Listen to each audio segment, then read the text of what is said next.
could feel beauty rising.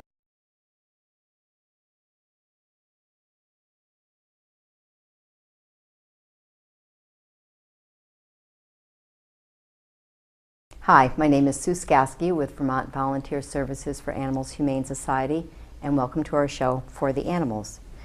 We have several animal cruelty cases throughout the state, and today we're going to be talking about where they stand now. On the telephone, we have a VVSA volunteer, Catherine, who's been following these cases, and we're going to bring you up to date on them. Catherine, thank you very much for joining us today. Thank you, Sue. And also for all the work you've been doing. Really appreciate it. In Washington County, most recently we have Victor Dupre. Victor faced 1 count of animal cruelty resulting from 17 animals being removed from his East Montpelier home in November of 2010. Animals were in immediate need of medical attention and were cared for at an enormous expense by the Central Vermont Humane Society. Yes, following that seizure, Dupre was arrested in March of 2011. He originally fought the charges, but then accepted a plea agreement, which the judge approved on November 22nd, 2011. Okay. For the Animals was there to follow this story and cover the rally held outside the courthouse that day that supported the prosecution. You can see from the video that we're going to show that the passing traffic was very supportive of the attention to this case and showed support for the prosecution of Victor Dupre.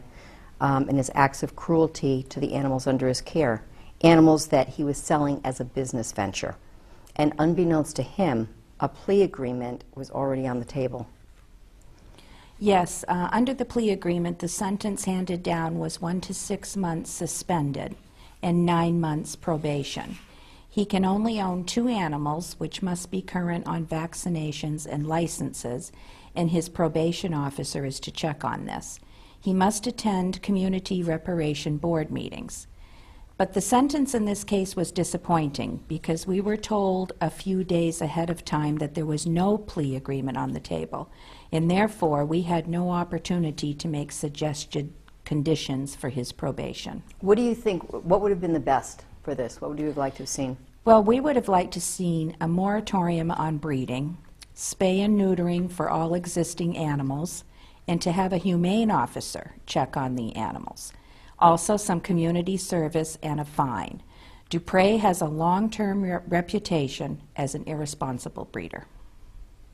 Ready on Mr. Dupree? We are, Your Honor. Good morning. Good morning.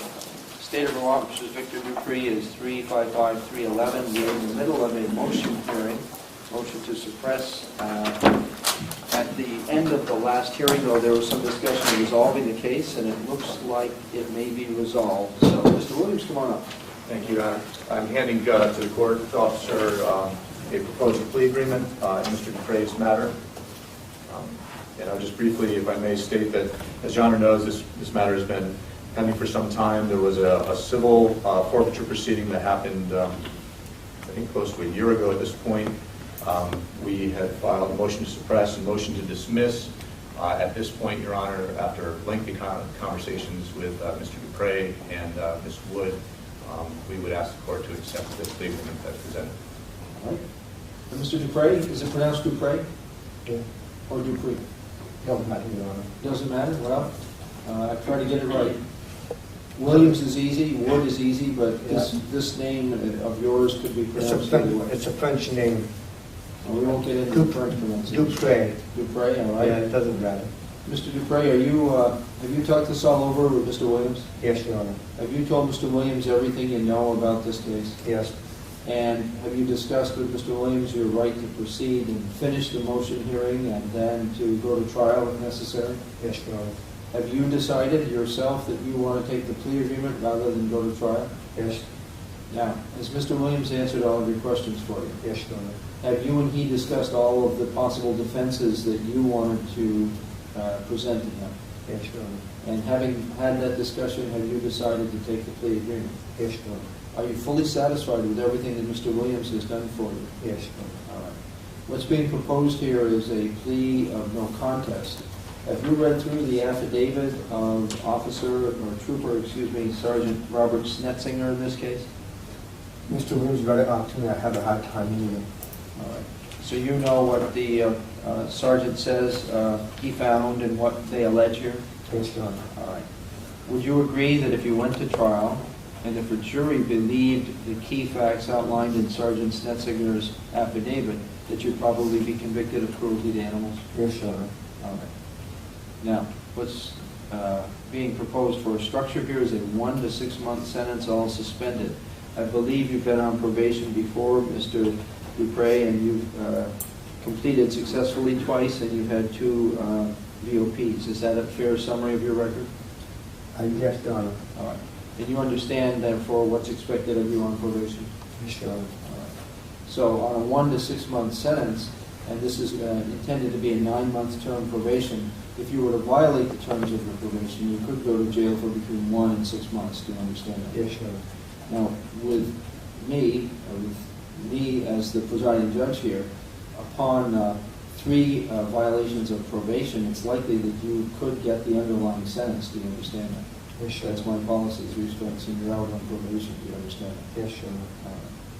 Now, on probation, you would have the following special conditions: that you complete the reparative board, that you not own more than 2 pets during the period of probation unless explicitly approved by your probation officer, and any pets that you did own up to the 2 or as allowed would have to be current with vaccinations and veterinary care. And I assume that means, Mr. Williams, registration if there's a requirement to have a tag in the town Mr. Dupre lives in. Correct, Your Honor. And the standard conditions would apply except for condition I. Mr. Dupre, is that your entire agreement with the state of Vermont? Yes, Your Honor. Is this a fair way to resolve your case? Yes, Your Honor. You sure you don't want to go to trial? Yes, Your Honor. And you sure you don't want to complete the motion hearings and see how those come out? No, Your Honor. If you are successful in the motion hearings, Mr. Williams is asking for dismissal of the charges, or at a minimum, suppression of much of the evidence. That could radically alter the outcome or cause the case to be dismissed. Do you understand that? I understand. But you still want to go ahead with this plea agreement? Yes, Your Honor. All right. Mr. Dupre, the charge against you reads as follows: that you, Victor A. Dupre, in this county and territorial unit at East Montpelier on or about October 27, 2010, deprived an animal which you own, possessed, or acted as an agent for, of adequate food, water, shelter, rest, sanitation, or necessary medical attention in violation of Title 13, Section 352, subsection 4. This is a misdemeanor with a maximum penalty of up to 1 year in jail and a fine of up to $1,000 or both. Mr. Dupre, do you understand the nature of the charge against you? Yes, Your Honor. Do you understand the maximum penalty you could receive should you be convicted? Yes, Your Honor. All right. Mr. Dupre, every charge is made up of essential elements. These are the key facts that the state must prove during the trial beyond a reasonable doubt. If you plead guilty to something, you admit them. When you plead no contest, you do not admit the essential elements. And in essence, you're telling me through your attorney that you want to get the matter over with. You don't agree with all of the state's facts, but you will agree that there's a risk of conviction if you go to trial. Is that what you're saying to me? Yes, Your Honor. All right. Now, Mr. Dupre, here the essential elements are that it was you who on that date and at that place, that you were either owning or possessing animals, that you deprived those animals of something. Now, to deprive an animal of something means that you withheld or neglected to provide it or neglected to give it or omitted to give the animal certain things. And in this case, the state has a menu to pick from, and essentially I believe that their allegation here is that there wasn't adequate water, medical attention, or sanitation for the animals. Is that a fair summary, Ms. Wood? That is correct, Your Honor. All right. Now, underlying all of this, as Mr. Williams has told you, is that you had to intend that this happened at some level. In other words, it wasn't an accident or mistake. Do you understand what the state says you did? Yes, Your Honor. And you would agree that if you went to trial, the state can make out the elements of this offense? Yes, Your Honor. All right. Mr. Dupre, when you enter a plea like this, it gets the case over with. I'm going to accept this plea agreement today, which means that there will be no further proceedings in this court. Do you understand that? Yes, Your Honor. Now, that means you're giving up not only your right to complete your motion hearing, but also your right to have a trial either by a judge sitting alone or by a jury. Now, most people pick a jury, and I'm guessing Mr. Williams is no exception in giving advice that you go for a jury trial, because a jury has to be unanimous in order to convict you, and the state has to convince the jury beyond a reasonable doubt of your guilt. Do you understand how jury trials work? I do, Your Honor. Now, Mr. Dupre, when you give up your right to further proceedings and when you give up your right to a trial, you give up the right to cross-examine and confront the state's witnesses against you. You give up your right to bring in your own witnesses and evidence if you wish to do that. You give up your right to force the state to prove the case against you beyond a reasonable doubt. And you give up your right to remain silent. Do you understand these trial I rights? do. Are you willing to give them up? Yes, Your Honor. Has anybody threatened you or pressured you or coerced you into taking this agreement today? No, Your Honor. All right. Now, Mr. Dupre, when you go to trial, one other thing I want to point out to you, and that is that you don't have to prove anything, least of all that you're not guilty. The state has to prove that you are, in fact, guilty. You benefit from the presumption of innocence, which is itself a piece of evidence. It stays with you throughout the trial and never goes away unless and until the jury decides unanimously that you are, in fact, guilty beyond a reasonable doubt. Do you understand all of these trial rights? Yes, Your Honor. You sure you want to give them up? Yes, Your Honor. Do you have any questions about your rights, either for Mr. Williams or myself? No, Your Honor. What is your plea then, sir, to the charge of cruelty to animals? No contest. All right, Mr. Dupre, I'll accept your plea of no contest, and I'll find that it's made with a knowing and a voluntary waiver of your constitutional rights. There's a factual basis for the plea and for the charge, and I'll enter a judgment of guilty on the charge. Ms. Wood. Your Honor, this is a case where there were multiple puppies and adult dogs that were in a very bad situation, very bad condition when they were located. The idea here is that he complete the reparative board, and the reason for the reparative board is it does generally have a punitive aspect, which would be in the form of community service, but there's also a learning aspect, and I'm hoping that there will be some education on the proper treatment of animals through the reparative board. So that's the reason why the state is looking at the reparative board as a condition of probation. Okay, thank you. Mr. Williams. Yeah, and I would just, on Mr. Dupre's behalf, I would say that he concurs in the desire for his own education, but also for the community at large to be aware of what can happen, even if a person is not being malicious in their care of their animals, that one can still place those animals at risk of not being healthy or as these dogs have. They had bad teeth and some other pretty serious conditions. So it's been a long road for Mr. Dupre, but he appreciates the state's intent with the reparative board as well. Okay, thank you, Mr. Williams. Mr. Dupre, is there anything you would like to say about this matter? No, Your Honor. Mr. Williams, one might infer from reading the affidavit that this was a situation in which there was a certain indifference to the animals, but also that it got out of control in terms of the numbers. However, Mr. Dupre, you have a responsibility when you keep animals to provide them with the appropriate water and food and medical care and shelter. And it looks to, I think, any reasonable observer like you failed in your responsibility to these animals on this occasion. You've got some record here, mostly property crimes.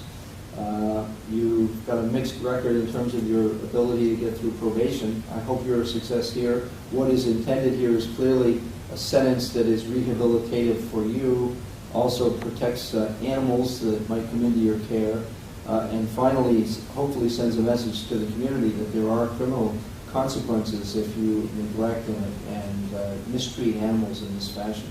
So I hope you take this to heart. I hope you're a success on probation.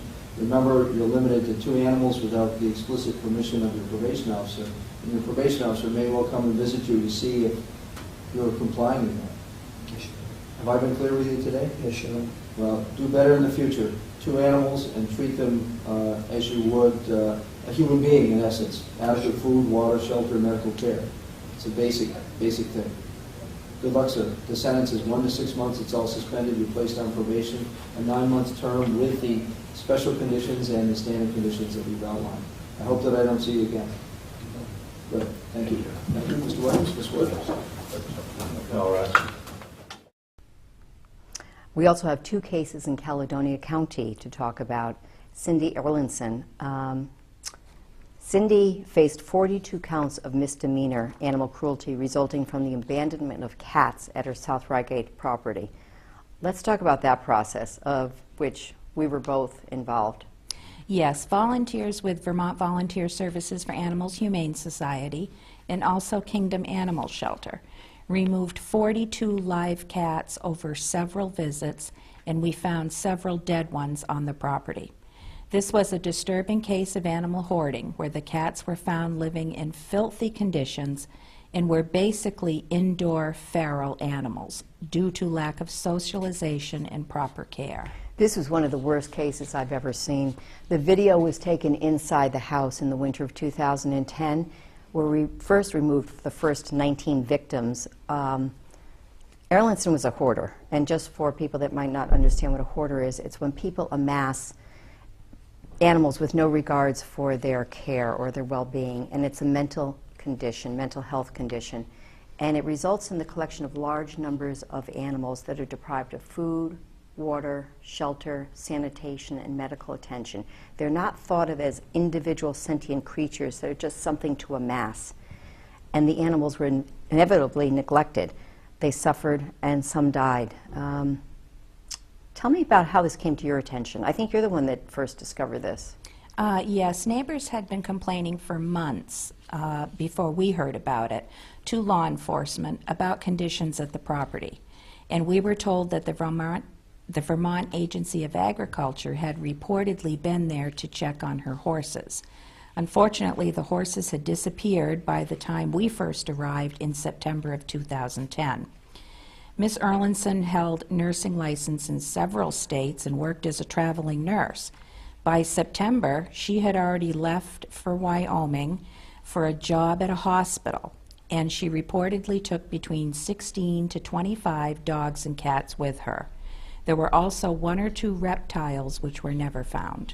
And what was most appalling to me, to see the conditions of the house. Feces, urine-soaked floors, furniture fixtures just completely covered with urine and feces.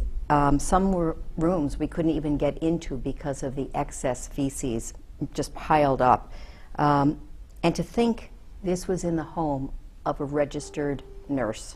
She's a traveling nurse, which means she could go from state to state. And so what do we know about her now? Where is she? Well, we're not sure where she is. She did have a history of very erratic behavior. She had a history of fighting with most, if not all, of her neighbors. And she also had some history in the civil court system. You know, and I also found it appalling that she was allowed to use the public defender. I don't know how people manage to do this. This is our money paying for her, and she made buco bucks as a traveling nurse. Yes, that's true. We attended several of the hearings, some of which she was allowed to speak by the telephone, and then others when she was required to appear in person. Her behavior was very strange. She would constantly interrupt the judge, and one time she actually showed up in court in a ridiculous disguise. You know, throughout her legal proceedings, she blamed everyone else, including accusations that she was set up and that we put cats in the house, and I guess removing them later. Her public defender certainly had a live wire there. But, you know, again, it was at the expense of the taxpayers. That, to me, was a joke. Yes, and as your viewers can look at the video, if we could only have included the stench of the rotting feces, the dead animals, the mounds and mounds of garbage inside the house, and who knows what else, the viewers would then have a sense of what we experienced. I remember going through the bags that were piled inside. Yes, and it was terrible. And the stench, and some of them, we couldn't even tell because of the decaying matter inside what it was, but I'll never forget one room off the bedroom where the feces were at least 12 inches, 8 to 12 inches throughout the entire walk-in closet. It was just, it was horrible. It was unbelievable, and apparently she had been living there as well, up until, you know, a short time before we got there. The poor animals were left to live there. They were forced to live in this. She took off, covered up the windows, and locked the doors behind her. And do you remember, too, finding a baby's pacifier and children's, toddlers' toys there? Yes, yes. Can you tell me what she was charged with? Well, we were pleased that multiple counts of animal cruelty were filed by the state's attorney's office. That doesn't always happen. Usually it's a single count. I don't understand why that is, but in this case, it was multiple counts. We also had the opportunity to provide input on her conditions of probation. Vermont Volunteer Services for Animals, Kingdom Animal Shelter, and other advocates throughout the state were given an opportunity to suggest conditions of probation. You know, it's important that the state attorney's offices reach out to humane societies and those in the field when making the conditions on these different cases, because we know what steps brought these people to this point and what conditions need to be put in place so it's able to be monitored and regulated. And you know, and also another point too, it's really important if animals are required to be spayed and neutered, because if not, if any animals are left behind, they're going to be in the same position a few months later. What was the sentence for her? Well, in October of 2011, Erlinson accepted a plea agreement which the judge approved. She pled no contest to the first 5 counts, which means she accepted no responsibility for her actions. But inevitably, it is the same as a guilty plea. So on the first 5 counts, she received a 1 to 12 months sentence, which was suspended. She then received 1 year probation on each count to be served consecutively. So here we get into the issue of when you have multiple counts, the sentence is longer. If this had been a single count, she would have got 1 year probation. Because it was counts 1 through 5, she got 5 years probation. So that's the difference, and that's the importance of multiple counts. The remainder of the counts, 6 through 42, are under a deferred sentencing, but would be served concurrently. So if she screws up during those 5 years, then she can be called back and sentenced under the remaining counts. The conditions of probation, and this is what we were able to provide suggestions on: 500 hours of community service, mental health counseling as directed by her probation officer. She forfeits the right to own, possess, or care for any animals during the period of her deferred sentence, except animals currently in her possession. She must allow a humane officer to check on any animals currently owned for 1 year, and she must participate in an animal cruelty prevention program. But she's booked out of state, so how can she be watched? Well, probation is transferred to whatever state the offender moves to or resides in. However, in this case, with Erlinson's history, who knows if she even provided the court with a true address? We're concerned about this because we feel enforcement of her conditions could easily fall through the cracks. And you know, also, we found out that before she came to Vermont, she was in Massachusetts Yes. and did the same thing. Yes. Okay. I know the original story can be found by searching WCAXTV.com and also on VVSA's website. Just go to vvsahs.org. And the Caledonia Record in St. Johnsbury also provided local coverage of this case. The next case that we're following in Caledonia County is Daniel Easterbrooks. Tell me about this case. And was it the Sheriff's Department that handled this one?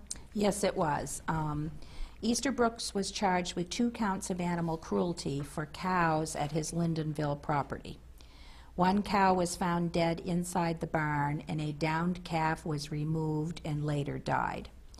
According to reports, the barn was so full of manure that the animals could not move.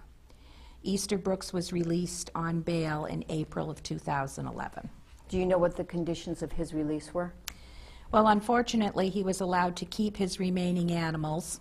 I don't know how many that is, but the Elizabeth Brown Humane Society of St. Johnsbury was to check on the remaining animals on a regular basis.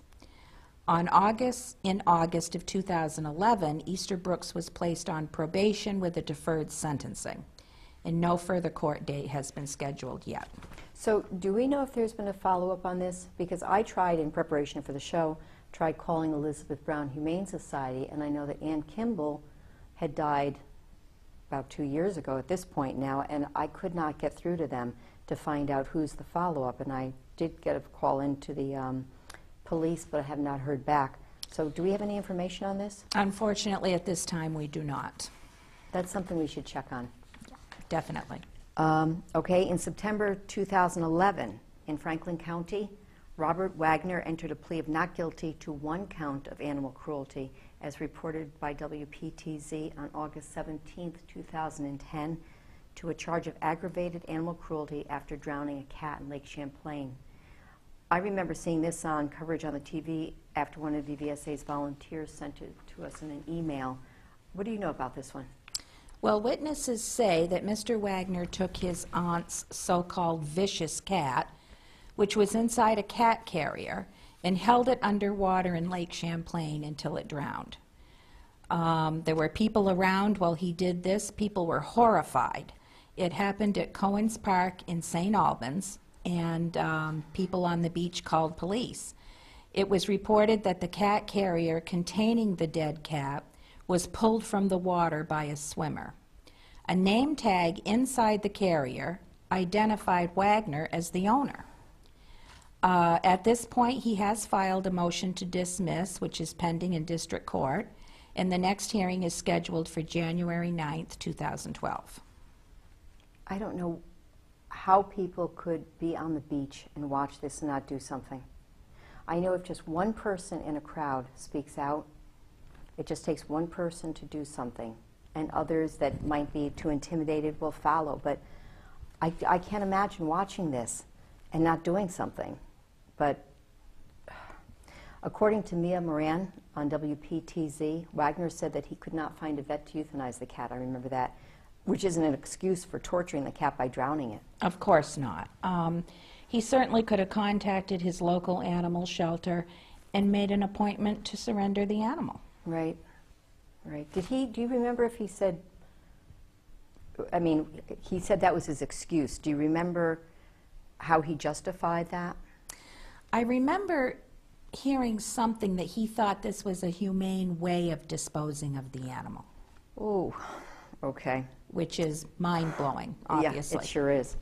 That original story can be found by searching WPTZ.com. In Franklin County, Karen Maple faces 1 count of animal cruelty after 54 dogs, 54, were removed from her Bakersfield property in July of 2011.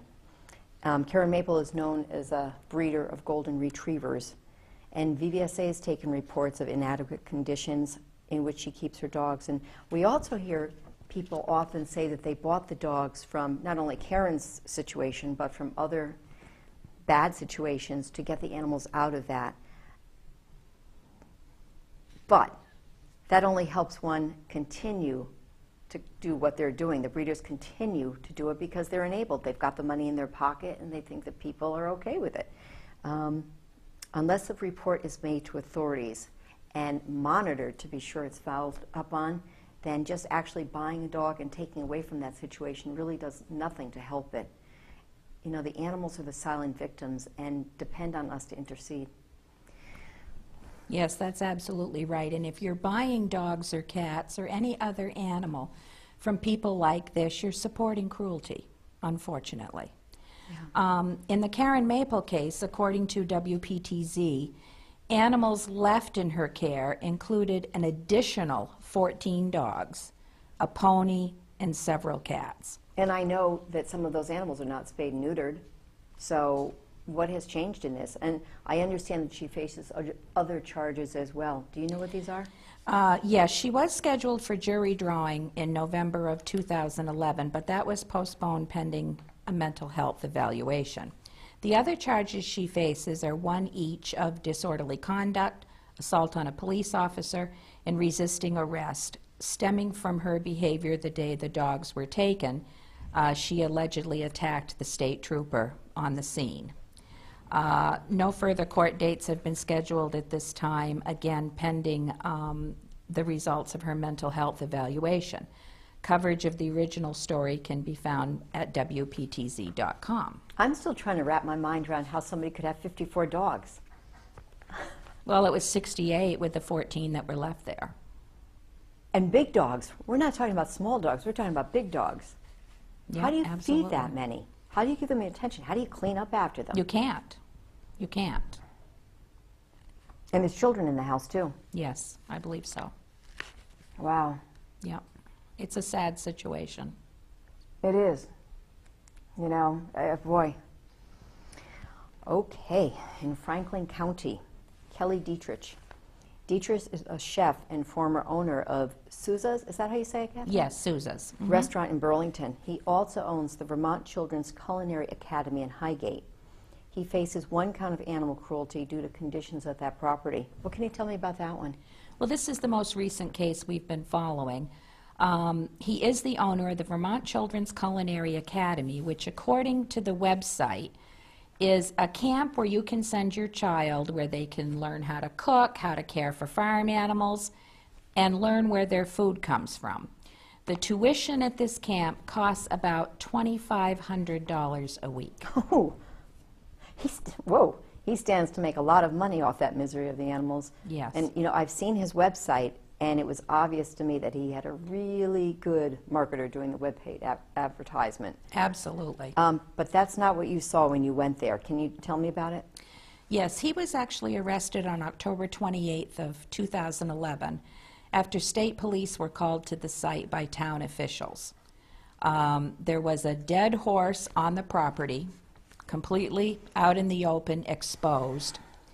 There was lack of food and water for other animals, and there was an overall lack of sanitation. Following his arrest on November 9th of 2011, volunteers went to the property with the state police and removed 1 horse which was severely underweight. The vets on site graded that particular horse a very low overall body condition, using, I believe, the standard Henniker scale that rates body conditions from 1 to 9. And you know, at this time of the year, you'd expect that a horse would be in great body condition and not a low condition. What else was apparent on that date, which was only a couple weeks ago, really? Yes. There was 1 other horse there that appeared to be in acceptable condition. There were over 100, chickens and turkeys with no access to food. There were 2 calves standing in a buildup of urine and feces.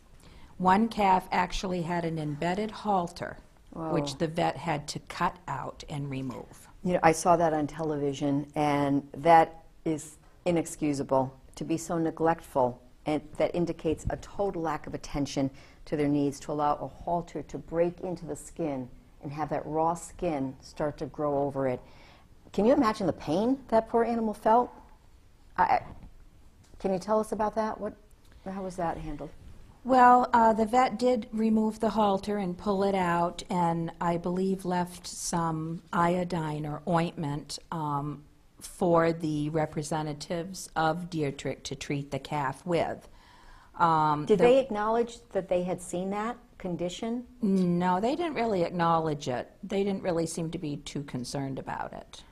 Boy, well, if they weren't too concerned about it growing into his skin, I wonder if they're even caring for it afterwards. Exactly. There were also 2 beautiful boxers on the property that were living in a dirty outdoor pen without proper shelter. The representative of Dietrich that was there at the time told us the boxers are never let out of that pen. All animals in general were living in unsanitary conditions, and some didn't even have access to water.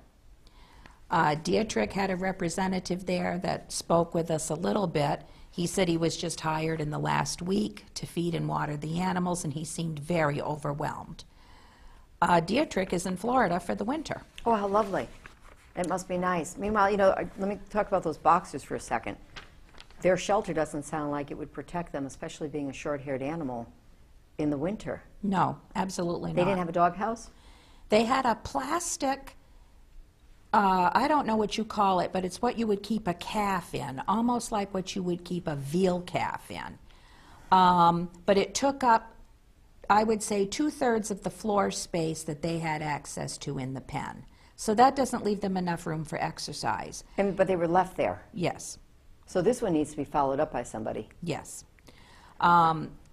Dietrich and his representatives have been provided with a list of conditions that they must meet for the remaining animals which will hopefully ensure their survival over the winter. Dietrich is scheduled for arraignment on December 5th, 2011, and he's expected to enter a plea of not guilty. He was interviewed by WCAX on telephone, and I believe the video of that is at WCAX.com. The Burlington Free Press also covered the case, and at burlingtonfreepress.com you can view the article and you can read a lot of comments that readers have left that were familiar with this camp and what was going on there. I think it would be very interesting to go there. You said December 5th? Yes, is his arraignment. Okay. And tell me, we have to wrap this show up right now, but as far as this, with wanting to make sure that these animals that remain there now, that they have the attention, what would you suggest doing? This is kind of a problem statewide, in my personal opinion. In Vermont, there's no SPCA. There's no central agency that follows up on these types of things. In this particular case, the animal control officer for Highgate, who I assume is a part-time employee, is supposed to be following up on it. I met him at the location. I think he's sincere about doing it, and I believe he is the one that brought the state police in on the case. Okay. I think this definitely needs to be looked into and followed, especially because we've been very fortunate with the weather in the past few days, but it's going to get cold real fast. And Yes. those dogs, that bothers me, something awful. Yeah. They should all be blessed like my dogs were. I just, Catherine, you knew Ami. Did Yes. you know Amadeus? Yes. And Cody. Yes. When our son was young, we came home with Cody from the Upper Valley Humane Society, and Ami was an oops litter in Bridgewater. And Skinny Minnie was the skinniest cat I've ever seen that was a stray in Bridgewater that came to us. And, when I hear about animals that are going through terrible times like this, it just drives me crazy. But we can do something about it. I know we can do something about it. We all have a voice. We all have the ability to get involved. So on that note, we have some more cases to talk about, but let's continue into the next show. But thank you so much for your time today, and thank you for watching For the Animals.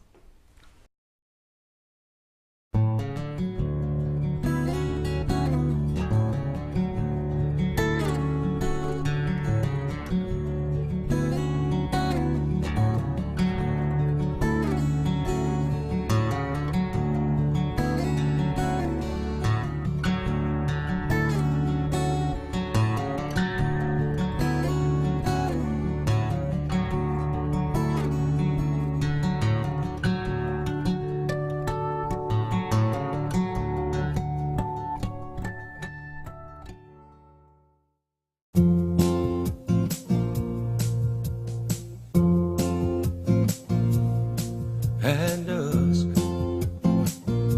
there came a turning.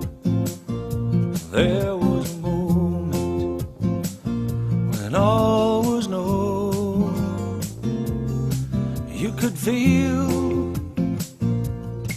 beauty rising on the breeze, the shapes, the stone, and I would ride upon the breeze that shapes the stone across the sky and beyond to that place where all is known, when I could fly.